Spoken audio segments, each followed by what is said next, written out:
Ain't gonna let discrimination turn me around.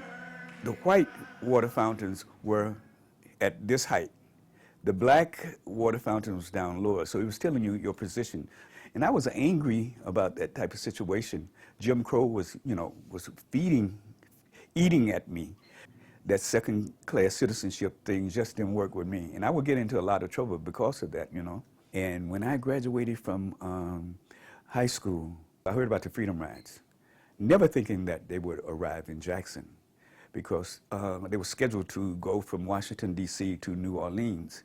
So I thought they would just pass through Jackson. And I said, oh my God, this is something that I want to participate in, and this is a vehicle perhaps to get to me to where I want to go, in terms of, changing the Jim Crow status policies. I went to a mass meeting, and I heard two Corps workers speak about the Freedom Rides. And they said, well, this is a way to change the policies in Mississippi. And I said, well, I'm in, So I agreed to go down and try to integrate the white bus station and Trailway bus station in Jackson, Mississippi. When I walked into that station, there was no fear.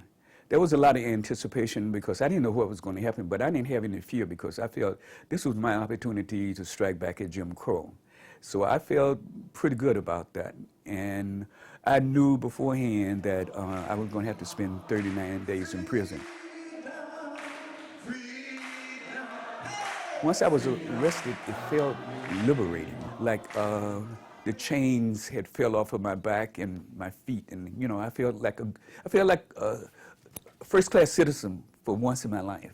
So we were there for 39 days, and there were all kind of incidents. We would sing, to keep our spirits up. We would sing freedom songs.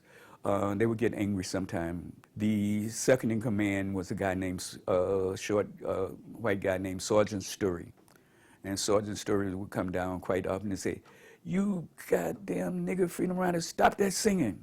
There ain't no freedom here. One night we were singing, and Sergeant Story, each day he was getting angrier and angrier and angrier, and this was building up. This night it exploded. He said, open up the cell blocks and bring them damn niggers and those white agitators out of here. And they put us in something called a box. It's solitary confinement. It was adequate enough to house maybe 2 inmates.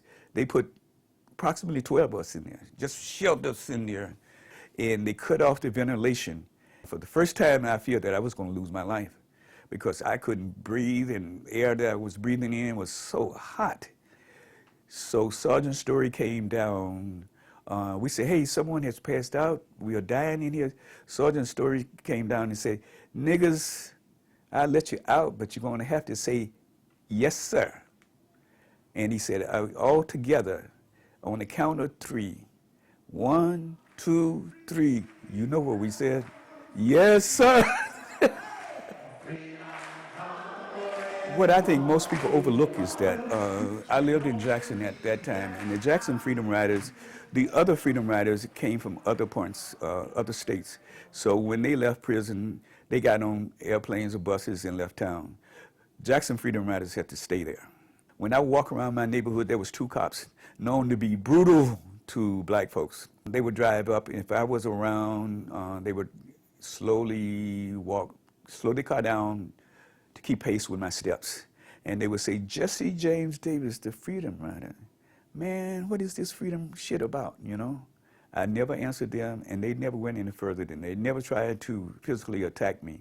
But they would let me know, boy, we know where you live, and, and we keep an eye on you. Anything can happen any day. They never verbally expressed those things, but, that's what was implied.